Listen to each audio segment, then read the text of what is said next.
चुनाव की बात अमिताभ अग्निहोत्री के साथ ब्रॉट यू बाय केसरी मरहम एवं तैलम, वर्षों से दर्द पे सबसे ज्यादा असरदार and Prayag PTMT bath fittings and accessories, quality बेमिसाल, लिख के ले लो।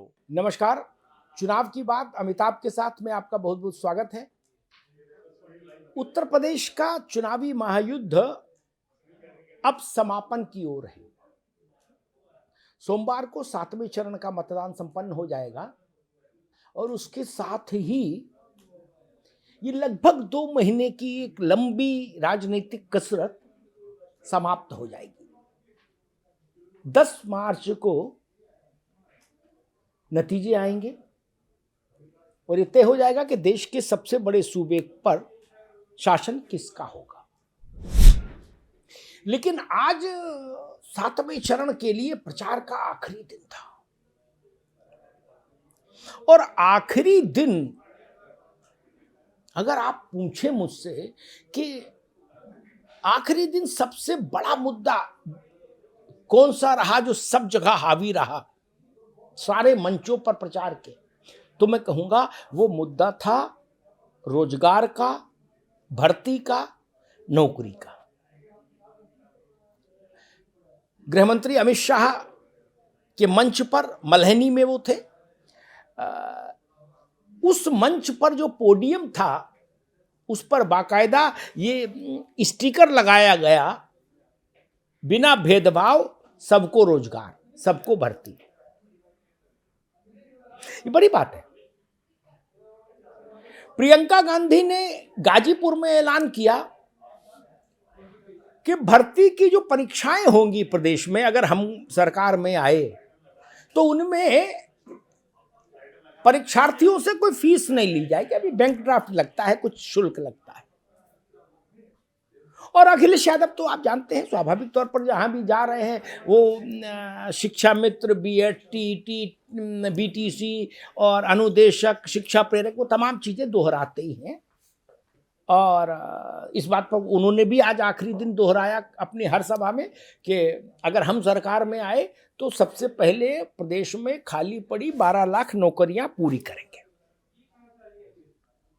समाजवादी पार्टी कह रही है कि हम 3 साल कोई नई भर्ती नहीं निकालेंगे, नई भर्तियों को रोक देंगे और ये जो 12 लाख पेंडेंसी है उत्तर प्रदेश में सरकारी भर्तियों की, इसको क्लियर करेंगे, यानी 12 लाख पद भरे जाएंगे। और उसके बाद ही सरकार ये देखेगी कि अदालतों में जो भर्तियां अटकी हैं, लटकी हैं, भटकी हैं, उनमें क्या सरकार की दखल कहां तक हो सकती है ताकि वो अदालत के परव्यू से बाहर आए और उनका भी निस्तारण हो सके।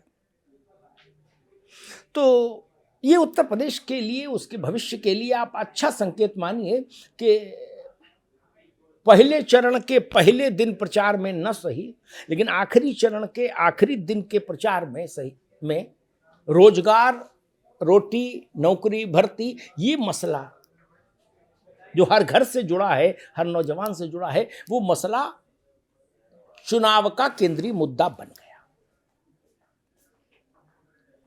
क्योंकि जब हम इस तरह के रोजगार से जुड़े मसले में उठाता था तो कुछ लोग थे ऐसे, वो कहते थे कि भाई अग्निहोत्री जी, आप कहाँ ये छोटे छोटे मुद्दों में उलझ जाते हो। तो मैं उनसे कहता था कि मित्र, अगर ये छोटे मुद्दे हैं तो बड़ा मुद्दा क्या है फिर? अगर 25 लाख बच्चे एक परीक्षा में बैठते हैं उत्तर प्रदेश के नौजवान टीईटी की, और उसमें पता लगता है पर्चा आउट हो गया, परीक्षा कैंसिल, मैं इसको छोटा मुद्दा कैसे मान लूं? अगर 1,72,000 शिक्षा मित्र हैं, उनका जीवन अस्त व्यस्त है, 10,000 रुपए का मानदेय है कुल, उनके जीवन में अंधकार छा रहा है, अगर तुम हमारे बच्चे हैं, इसी प्रदेश की संतान है, छोटा मुद्दा कैसे मान लें? 1,00,000 सवा लाख शिक्षा प्रेरक हैं जिनका 40 महीने से मानदेय बकाया है, और मानदेय भी कुल कितना, 2,000 रुपए महीने का। उनकी पीड़ा को कौन सुन देगा?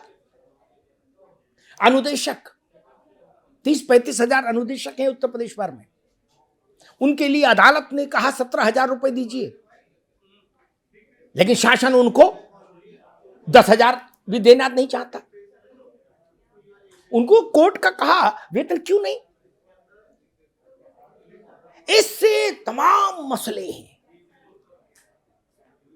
लोग कहते हैं कि स्वरोजगार अच्छा है, स्वरोजगार उसके लिए लोग खुद भी प्रयास करते हैं। अगर कोई डेयरी भी खोल रहा है, अगर कोई ठेली भी लगा रहा है, अगर कोई होटल खोल रहा है, रेस्टोरेंट खोल रहा है, स्कूल खोल रहा है, कुछ भी काम कर रहा है अपना, तो कर रहा है ना, स्वरोजगार ही है। वो चेतना है लोगों में करने की। जो सब्जी बेच रहा है वो भी देश और प्रदेश की अर्थव्यवस्था में योगदान कर रहा है। लेकिन सरकारी नौकरियों का सवाल तो शासन से ही होगा, सरकारों से ही होगा ना। उनको इस बात ये कह के नहीं टाला जा सकता कि स्वरोजगार पर फोकस करिए, नहीं। 12 लाख पद खाली है उत्तर प्रदेश में, सोचिए। अब कहा जा रहा है कि इसमें 8 लाख पद समाजवादी पार्टी के समय खाली थे और 4 लाख इस समय जुड़े योगी सरकार में, तो 8 और 4 12 लाख हो गए। किसी सरकार के समय जुड़े हो। मसला ये कि जब नौजवान है, काबिल है, लाखों की तादाद में है और पद खाली क्यों? इसलिए ये मुद्दा बड़ा था, इसलिए ये मुद्दा लोगों के हृदय से जुड़ा था। ऐसे मुद्दे तमंचावादी, जिन्नावादी, चिलम और बाबा और इस टाइप की जितनी चीजें चुनाव में आई, वो हास्य बोध के लिए ठीक हो सकती हैं, कटाक्ष के लिए, तंज के लिए ठीक हो सकती हैं, लेकिन उनसे किसी का भला नहीं होना। बाबर से क्या भला होगा? बाबर, औरंगजेब, जिन्ना, मिन्ना, टिन्ना, इन सब से कोई भला नहीं होना। भला होना है रोजगार से। तो मुझे अच्छा लगा कि अब रोजगार एक कम से कम उत्तर प्रदेश में मुद्दा बन गया चुनाव का। और मैंने अपने पत्रकारी जीवन में कभी नौकरियों का सवाल, रोजगार का सवाल इतना प्रोमिनेंटली यूपी के चुनाव को डोमिनेट करते नहीं देखा जितना इस बार देखा है। पार्टियों को समझ भले बाद में आया हो, लेकिन मुझे पहले चरण से समझ में था कि नहीं, ये मुद्दा बड़ा है जिसमें जाति, धर्म, क्षेत्र, इनके बंधन टूटेंगे और टूट रहे हैं, क्योंकि वो हर पेट का मसला है, हर किसी के मुस्तकबिल का मसला है, हर नौजवान के। और आप किसी भी पिता से पूछिए, किसी भी माँ से पूछिए जिसने खेत बेचकर, अपने गहने, खड़ुआ बिछुआ बेचकर, पायल बेचकर बेटे को पढ़ाया हो, बेटी को पढ़ाया हो, अपने मोतियाबिंद का ऑपरेशन टाल दिया हो कि ठीक है हमको कुछ कम दिखेगा, सह लेंगे, लेकिन लड़के को पढ़ा दो। अगर 1 लाख से ज्यादा शिक्षा, बेसिक शिक्षा में शिक्षकों के पद खाली हैं, तो क्या हम ऐसा नहीं कर सकते 180 दिन के भीतर सारी प्रक्रिया पूरी करके उनको नियुक्ति दे दें? इस बार ये तमाम मसले चुनाव के धरातल पर हैं और मैं ये कहूंगा कि इस चीज को जरूर ध्यान रखें नौजवान, कि जो भी सरकार आए वो इस बात के लिए संकल्पबद्ध और प्रयत्नशील दिखनी चाहिए पहले दिन से कि ये 12 लाख पद उसको भरने हैं, समय पर परीक्षाएं करानी है, प्रतियोगी परीक्षाओं में पर्चे आउट जैसा कोई कार्यक्रम नहीं होना अब दोबारा उत्तर प्रदेश में। बहुत बड़ा सदमा होता है परीक्षार्थियों के लिए जब उनको पता लगता है कि पेपर आउट हो गया। और इसके लिए उत्तर प्रदेश के नौजवानों को जागरूक रहना होगा, सरकार पर एक जन दबाव बनाए रखना होगा, जो भी सरकार आए, और इस बात की कोशिश होनी चाहिए कि 180 दिन में हर प्रक्रिया भर्ती की पूरी हो, पहले विज्ञापन से लेकर नियुक्ति पत्र तक। जब चुनाव में एक निर्धारित कैलेंडर हो सकता है, कभी आपने देखा चुनाव आगे पीछे हो गया, घोषणा कुछ हुई और हो कुछ रहा हो, बोले अब छठा चरण नहीं होगा, पहले 7वां होगा फिर छठा होगा, नहीं ना। अगर 60 दिन का टाइम टेबल है तो 60 दिन में अधिसूचना से लेकर और सरकार किसकी बनेगी इसके चुनाव परिणाम तक सारी प्रक्रिया पूरी हो जाती है। वैसा ही कैलेंडर भर्तियों के लिए क्यों नहीं हो सकता? वैसा ही कैलेंडर सरकारी बड़े परियोजनाओं के निर्माण के लिए क्यों नहीं हो सकता? वहां शिथिलता क्यों रहे?